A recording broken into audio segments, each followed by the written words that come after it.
Hello, welcome to the 10th episode of Beyond the Present podcast. I'm Daniel Morgan. I'm here joined by Poujix live from Canada. Hey there, Poujix, my man. How's it going? Hey, man. How's it going? Life is wonderful. And, of course, we have a special guest today. Her name is Emmy, and she's now with us. Emmy, how are you doing? I'm good. How are you? It's wonderful to be here with both of you because we wanted to have basically a lady on this show because today's topic, as you guessed it, is feminism. That's right. So let's first of all start off by defining what it means to be a feminist. And of course, let's go deep inside the whole notion of feminism. So first, you, Poujix, how do you define feminism? Look, to me, most important aspect of this whole idea of feminism is that, if we have basically two categories of people in general, being female and male, and then if we are not giving opportunities to half of them, you can break them down to different categories too. But then if we are not giving opportunities to half of them to explore, to basically grow themselves, to go into the workforce, and many other stuff, there's a problem. And the whole idea of feminism starts from basically creating a bias between two types of people. This time it's between females and males. Interesting. And Emmy, how do you define feminism? Yeah, so I feel like he pretty much covered up a lot of it.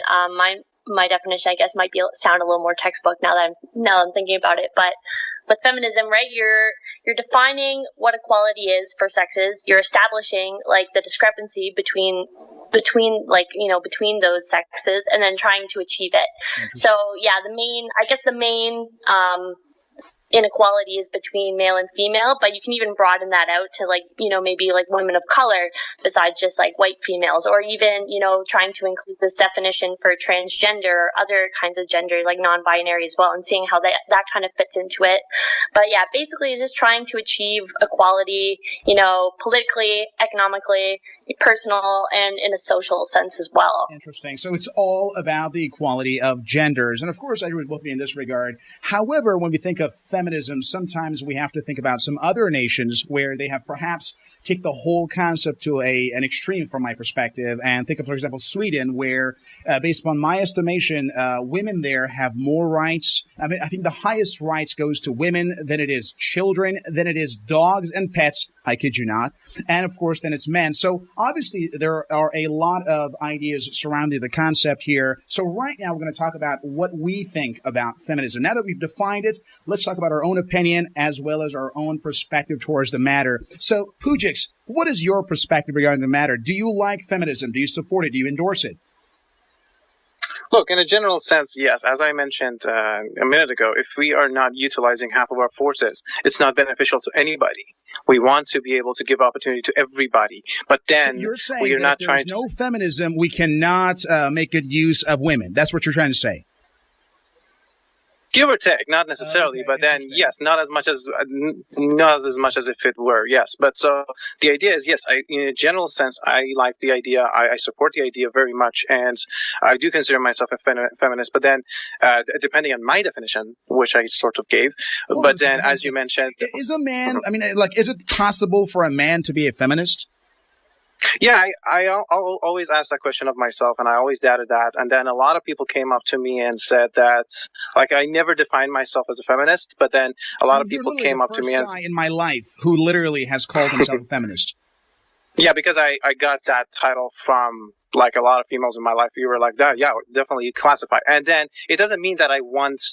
So my opinion here is that when I classify myself a feminist, it doesn't mean there are two sides, and then I'm on the side of female. No, I'm on the side of fairness. And then my point is there are no sides, and the people are just people. Fantastic. That's my opinion on how I'm feminist. Great perspective. And of course, Emmy, you identify yourself as a feminist, basically.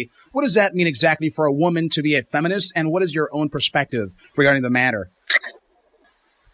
Yeah, so I guess, again, too, basing off of what Poujix said, too, it's not necessarily like feminism isn't just looking out for female rights. It's looking out for rights of everyone. So, of course, I'm looking out for, empowering women and, making sure there's, equal ability to be in the workforce and, equal opportunities. But that the same goes for male as well. I'm looking out for, there's definitely, more of a movement towards men's liberation, and there is some truth in that as well. you have to kind of take it. What is men's liberation? I'm actually curious about that. So I guess that's kind of like been a more recent movement that looking at like there is unfairness towards men as well. So like a lot of the common like stats and points that get brought up is that there's more men that are homeless, more men like commit suicide, more men that are in, I guess, the lower paying income jobs, or the jobs that people are not wanting to do, such as like more dirtier work. And so there's that kind of discrepancy as well, where it's like, well, if you're calling for women to get more fairness, then there should be it is, again, feminism shouldn't just be sided to helping out it's helping out everyone, right? It's a humanitarian issue. It's a human's right. It's human's rights. That's what feminism is. Very good, very good. I like the definition so far. And you yourself are a feminist. You want equality for all. But right now, let me ask you a couple of questions first. Why did you decide to become a feminist? And what are you doing as a result of becoming a feminist? Like, how have you changed your lifestyle? How are you differently than non-feminists? I would say it's kind of hard to I don't think I just woke up one day like deciding like this is it, I will be a feminist. It kind of like I just kind of slid into the role, like, yes, this kind of my ideas and the things that I want line up with this kind of movement. Sure, I feel like this is what I am. I feel like more people, if they kind of think about what they're wanting, that's kind of how they find their placement. For me, I think one of the, I guess, there's obviously a lot of issues regarding females, like if you like outside of like Western culture, those are big issues that I feel should be brought up and talked about more. But I guess regarding like within my home, like within Canada, one of the big things I like to think about is like kind of breaking down gender roles and talking and trying to bring it out, make it a better place for both men and women. Fantastic. Great point. You mentioned gender roles and all that stuff. Let's just talk about this for a second. Whether or not we believe in such thing as gender roles, do we have those? And are they rooted in nature or simply made up by the society? So, Poujix, do you believe in gender role? Do you think that we, by nature, have this thing called the gender role, where certain things are supposed to be done by men, certain are supposed to be done by women? And what is your general perspective regarding gender role? Is this a right concept? I mean, I think gender roles obviously originated from some place where, if you go back way back in an evolutionary standpoint, yes, like women were the childbearers and child caretakers, where like men were the hunters. And so, probably as we became more like advanced and civilized, those things kind of still held root. But now we're in a time where, women can go out and work as well. And, because we don't have to have this kind of predatory like fight to survive. It's more like, get jobs and raise families. Like this is something that both men and women can take part in, but there's still this kind of like foundation of gender norms, which can hurt both females and males. And so it's kind of breaking that down and kind of liberating us to, define who we are. You can say that with, people are born with temperaments, but you wouldn't define your entire personality off that. It's your experiences, your thoughts, and opportunities that allow that to change into who you are. So same thing with gender roles. That shouldn't be something that like holds us back, really. Interesting. Good perspective. Poujix, what is your thought on that? Yeah, I couldn't agree with more on that subject, because at the end of the day, like, a lot of things has changed, and so should the gender roles, of course, because most of the gender roles that we assigned in the past were just perhaps at the time, and that's a different conversation. I'm not going to have that. But then a lot of it doesn't apply to today's today's economy or basically how we are having the job market set up. So a lot of it has to change. But then I don't necessarily agree with every single one argument out there. I just want to put this out there. But then overall, I do agree with changes needing to be made. Interesting. So right now we are talking about this new notion of feminism. As we know, it's rather a new concept. So let's talk about the pros and cons as we have in our script here, which we want to just somehow compare the societies in which in the past where there was no such thing as feminism, and ladies tended to play by their gender role, quote unquote.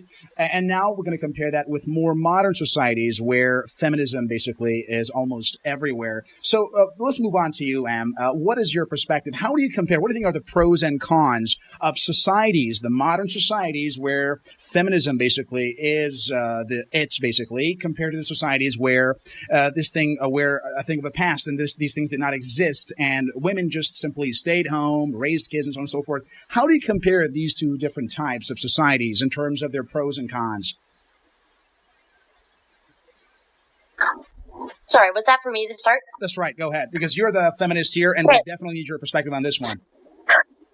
So, okay, if we're comparing it to, I guess, like, let's say, like, 1950s kind of ask where, stay-at-home housewife taking care of the children, sure, that kind of, like, limited the things that the female was able to do instead of, like, you're supposed to be a housewife, that's that. But then you also think of, like, it's always kind of like looking at what did it do to women, but what did it also do to the men in that sense? Like, now they're obligated. Like, it's like if they're to have a family, then they have to go out and be the main source of income, and they have to get the job, and they have to support. So you're looking at it that way. Whereas now, where it's like there can be two sources of income in one household, it takes a lot of stress off of the, like, I guess what would be the male in the relationship, I guess in a heterosexual one. Okay. But then now, you're still finding things that if there are children, and that there's still more of the child care and the home care is still placed and, like, still expected to be on the female in the relationship. So there's still things that are, like, it's shifting, like, we're getting there, like, both can still go out and go into the workforce, but then it's still, most of the homework is still expected to be done by the female. So kind of like, making sure that those responsibilities are shared, or that, men can cook and clean too. I'm a terrible cook, but it's like, so not going to happen. All right. That's right. So it is true, of course, small example about this matter, and the discrepancy does exist, and the societies are changing. So do families. Poujix, what is your take on that? How do you compare these two different approaches towards having a family, for example, and feminism or not? Yeah, I mean, as a general idea, I think it all put out there. It makes a lot of sense because, like, it puts a lot of less pressure on one person, being that male or female. I mean, we're mainly talking about heterosexual relationships because mainly in the past they didn't exist, or at least not openly existed. Okay. So yeah, we're mainly talking about that, of course. But then, like when it comes to housework or homework, look, at the end of the day, a lot of women and female, even to date, like to do those things because they have a particular way of doing it, or they have an idea of doing it, and I'm completely fine with that as long as they are. And if, like, let's say I have a girlfriend or a wife or something, and then she comes to me and be like, I don't want to cook. I'm like, oh, perfectly fine. And if I feel like cooking, I will. But then if I don't, this is the same situation. This is about looking at people as people, but not as a gender. That's my perspective on it. Interesting. So I know for a fact that you cannot cook damn things. So I'm pretty sure you love the idea of. Oh, hell no! That's pretty good for you overall. I like it. So right now, let us challenge the notion of feminism a little bit because, quite frankly, earlier Em mentioned about this evolutionary roles and whatnot, because part of what we do here is to talk about the notions of success and happiness and want to understand how people could live lives where they feel quite fulfilled and satisfied. So right now, Emmy, you mentioned about, let's say, the whole evolutionary roles should not somehow limit our lifestyle and whatnot. But let's now talk about fulfillment. Do you think a lifestyle for a woman, of course, who is a feminist, do you think that type of feministic lifestyle will bring about fulfillment for that woman in terms of her emotions and satisfaction, or do you think it ultimately benefits the society more? Because now, let's be honest, because there is an economic aspect to it. Because now that we have both men and women working, this means double the GDP, of course. This means double the production, as well as many other factors. So maybe societies wanted to somehow, again, I'm challenging this notion from a hypothetical point of view. So what if all of this whole feministic movement was just a creation, a social creation in order to promote economic production? What if it has nothing to do with the contentment and the satisfaction of ladies out there? What is your take on that? What do you think about this element? Well, I mean, I think especially when you're looking at it from like the economical standpoint, like this is, I think, more more of an influence, say, in like Western, because we do see like, I guess, more progression in terms of the feminist movement. So yeah, looking at it that way, like, yes, more people in the workforce, like better for the economy. But in that sense, like, you can take it as that way, as like a kind of, I guess, cynical point of view. But looking at it from, I think every human in some point wants to contribute and wants, like, in some way, like, wants to have some fulfillment.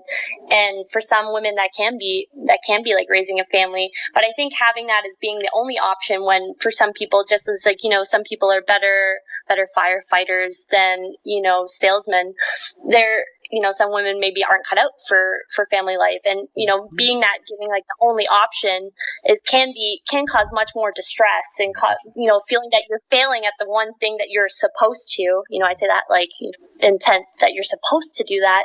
I think that would be causing more distress and kind of feeling entrapped. So giving the opportunity to choose, whether to contribute, to the workforce or not, I think having that option is much better than it's not. I mean, I think comparing this to how it is in the Middle East right now, which, that I'm able to have this discussion with you on a podcast is something that not many other women are able to have, without repercussions.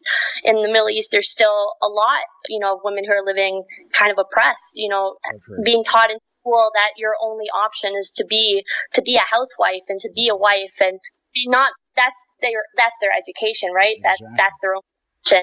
Great. And so you're looking, and even last year, how for the UN, the Women's Rights Committee, they added Saudi Arabia. That's like adding an arsonist to the fire safety committee. So true. Think about it. I think, but now I heard like in Saudi Arabia they can actually drive. I heard for the first time. It's been about a year where ladies actually can drive. Pretty amazing stuff. But before that, these ladies could not even drive. Man, can you believe that? So ultimately, you're right, and you mentioned something very nice. You said it's all about having options. So feminism gives the ladies the option. You can still be a housewife if you so desire, but if you simply cannot see yourself in that category, of course, you can actually contribute to the workforce. Great. And I mean, it gives men the option too to be a stay-at-home dad.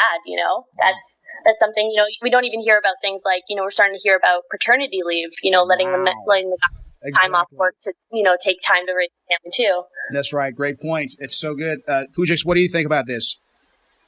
Yeah, building on that, I mean, that's all good. That's the point. It's supposed to give men and women the option. But then, on the other hand, sometimes I feel like this is my personal problem. I think this is where I ring the alarm, and that is sometimes I think it basically takes that option of being a stay-at-home person, especially amongst the female peers, because there's some sort of stigma against it now. Because you are a feminist, you're not supposed to.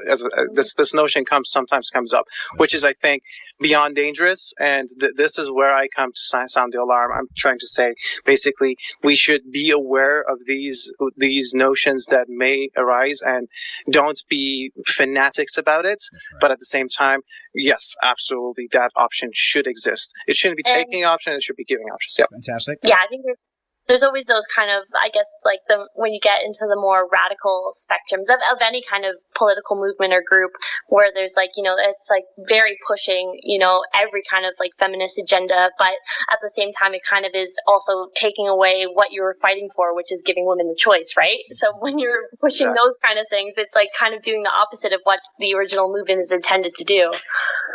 Absolutely. That's a great point. And, I agree with you guys. When it comes to giving people freedom, that's, I think, the real thing here. Because oftentimes, when you think about this whole notion of feminism from a stereotypical point of view, you assume like this lady who thinks of herself to be superior to men and just wants to spend all of her time at work and that kind of stuff. However, when you look deep inside of the concept, you realize it's simply giving choice and freedom to both genders to be able to do whatever they want with their lives. And quite frankly, I am for it. I think this is a great concept.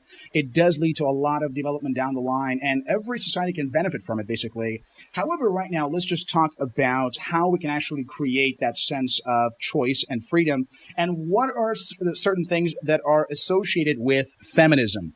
think about, for example, right now, as you know, the current president of the United States, Donald Trump, is anti-abortion, and of course he's anti a lot of things, but this is in particular, would prefer not to give the ladies the option for abortion. And what do you think about this factor? Like, how much freedom should be given to a woman regarding basically her reproductive rights, as well as her stance in the society, as well as in marriage? Oh, I feel like, yeah, this is definitely a big point, I guess, for feminism in terms of like choice. So a choice to what a woman can do with her body.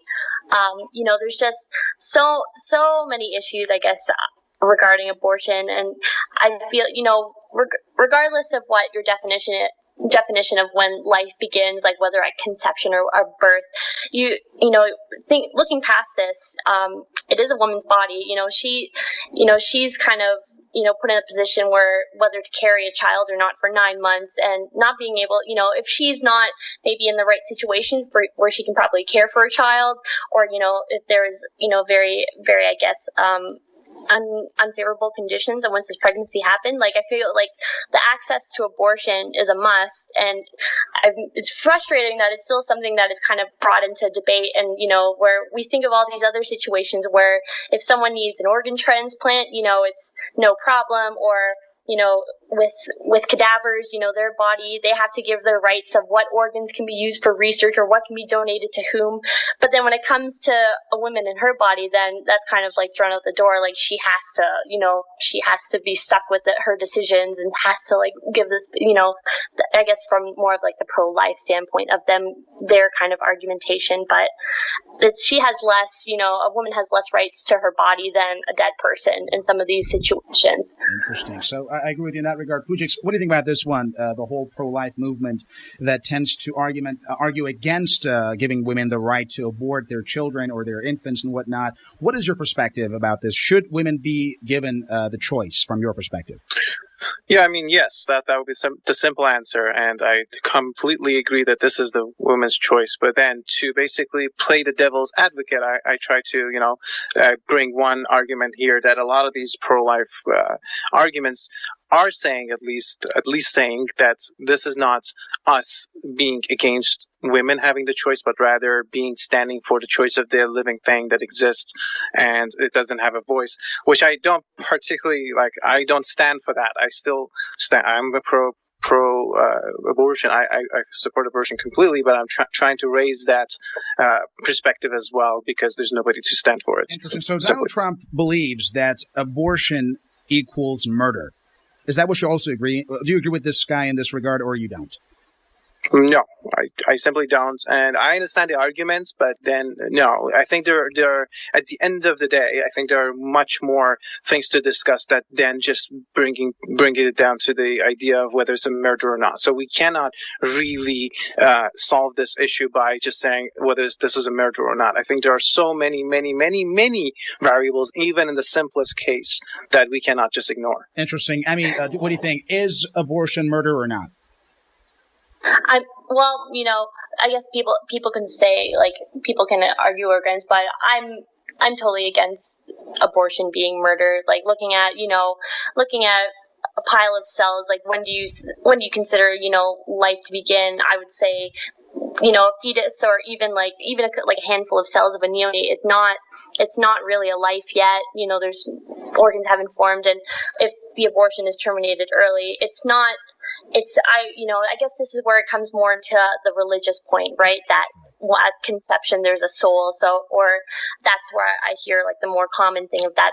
That's why it would be murder. But again, it's probably because I don't follow the same religious views that this is something I don't agree with. So I feel like that's where I would say it's not murder. But when you're looking at it, that you're putting not just like the life of this child, you have to think about the life of the mother. And then once the child's born, it's like, what life are they going to have? Like, is it really fair, to bring them both into a life where they can't, support themselves, or she can't raise it fully, and she's kind of like left without the proper resources to care for it? Is that really doing this, potential life? Are you really doing it good on that by bringing it into a world where it can't be properly raised? Okay. And you even see right now with like again at the border with all these families being separated? Is this kind of what the pro-life group is wanting? Is this what they're like when they think of abolishing abortion? Like, do they think of these kind of repercussions, or are they kind of is it more of a selfish kind of goal and what they feel is right, and not thinking, again, I feel like most of the pro-life, they're not thinking about their like other people and how it affects them. They're thinking about how it makes them feel, and what they don't like it, so no one else can have this. Interesting. You're right in that regard. And the last issue I want to cover when it comes to feminism, there's a lack of time, of course, is regarding women in positions of power. Now, if you remember, the U.S. election wasn't long ago, and Hillary Clinton just received a lot of criticism. Many people trying to question her ability to become the first female president of the United States, and even the fact of the matter is that right now in Germany, the chancellor is basically a lady, the prime minister of England also, all of these things. So we are seeing women actually moving up the food chain, and they're actually becoming and occupying a lot of leadership positions around the world. So the last one is about this. What do you think about women in positions of power, and how will they do things differently than, of course, traditional male-dominated leadership? So, Poujix, what do you think about women in positions of power? How do you think they or their style of leadership might differ from the rest? Well, it's a very good question. I don't think necessarily it's a massive difference in a sense that we're going to be like, okay, females are better or worse or whatever. But then there's going to be always the arguments of putting these females in positions of power under extreme microscopic views, and then their competition, which are say mostly male, but you see some females even attacking their female colleagues because they're female. It's very interesting. But then mainly their competition being males who are trying to undermine them by you're playing that feminine card, which unfortunately sometimes plays very nicely because a lot of people buy into that, unfortunately. So yeah, it has a lot of issues associated with it. I don't think it's necessarily super different in terms of how they lead, that we can say definitely female like leaders are necessarily better or worse. I don't think that's the major issue. I think it all comes down to their personality, individual personality, not gender personality, although that might differ a little bit here and there, but not a massive difference. But then there is this unfortunate scene that we keep seeing, that a lot of these females go under microscope for no reason than just their gender, which is unfortunate. It's so true. And what do you think about women in positions of power? Yeah, no, basically, at least how I feel, that it shouldn't really come down to like women in power. It's really all about just like people in power. I feel like whenever there's looking at like how will women who are in charge lead differently, I think again it always kind of leads back in my I guess beliefs, is that it all comes down to gender roles. Is like how we're raised as boys or girls can impact like how we are as characteristics. So they tend to say that women are more agreeable. This isn't like necessarily like a trait like ingrained genetically. This is more like how women are raised. So that's why they're said not to be as good leaders. But I feel that when women become into these positions of power, it's just more that they didn't follow those gender roles to a T, or kind of broke off them and were kind of regarded like they're kind of abnormal. You look at like Margaret Thatcher way back when, that I think I like the saying that they said, she was the one that shattered the glass ceiling, but then she also kind of pulled the ladder up behind her. So she was kind of like, she wasn't looking at it like, I'm not like for feminists, I'm not trying to empower women. I'm just trying to be in charge, which, that's, I think what there's something I feel like we should be working towards, and not looking at how men and women do things differently. It's because that's how we're teaching like women and children to act, or like women and men to act differently. But I feel like as we kind of break down these gender roles, there's really going to be like no real differences, because it won't be based on ingrained, I guess, kind of expectations of gender. It'll just kind of be how people are. And so people who are leaders will be leaders, regardless of gender. Yeah. That's right. Very well. So, Em, finally, I just want to ask, because you yourself are a feminist, just wanted to summarize the whole point here after all that we talked so far.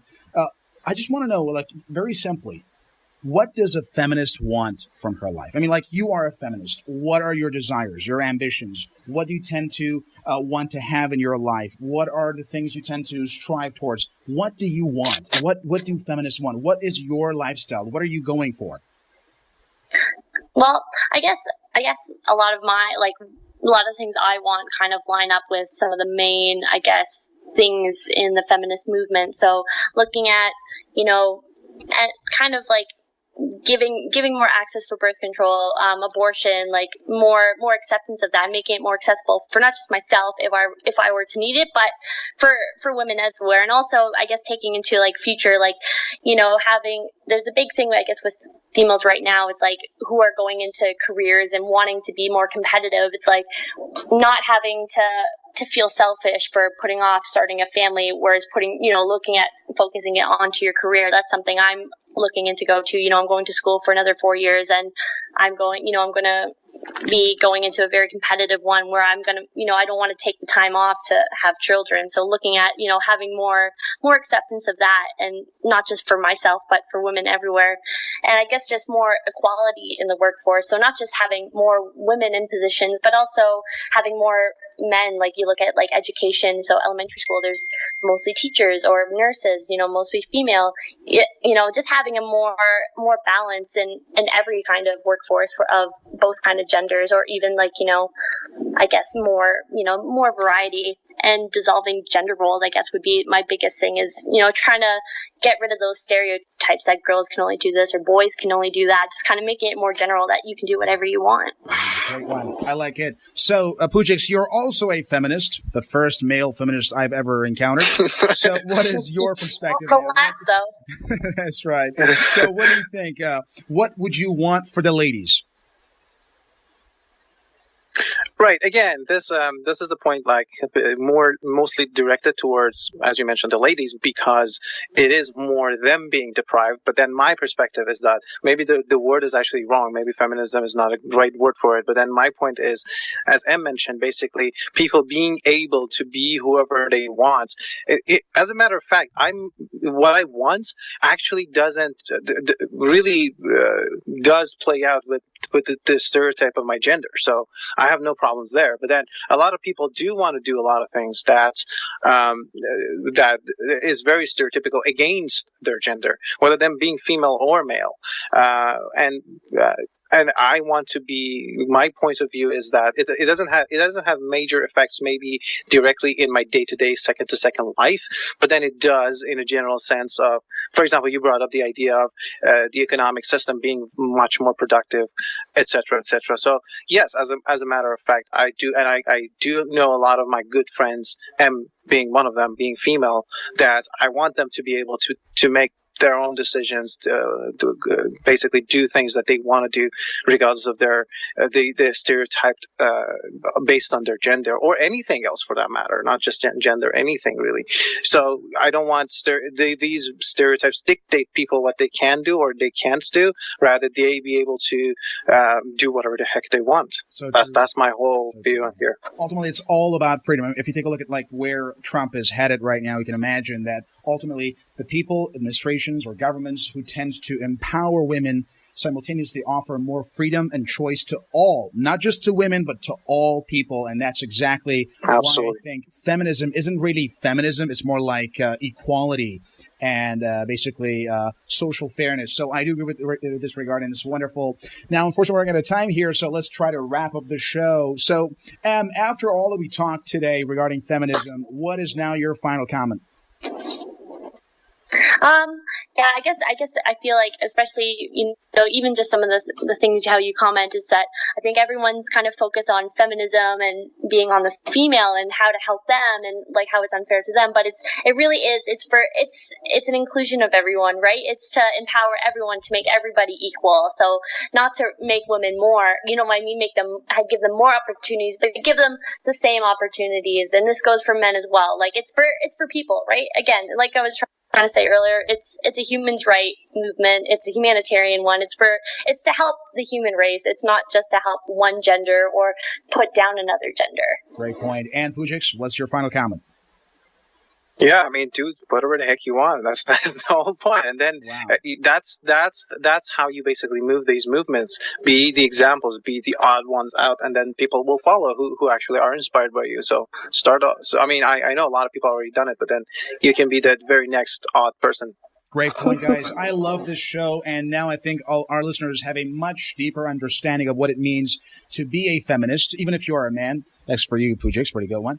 And overall, I think it's wonderful to have this. And Emmy, thank you so much for being on the show. We really appreciate you being here, and hopefully we're going to have you in the future as well, because we would really, use your opinion in this regard. Being a lady and a feminist, all that stuff can help a lot. So overall, that's all the time we have for. If you have any comments, please leave that on our website. And of course, don't forget to rate us on iTunes. This is Daniel Mulligan, and this was Beyond the Present Podcast. Thank you.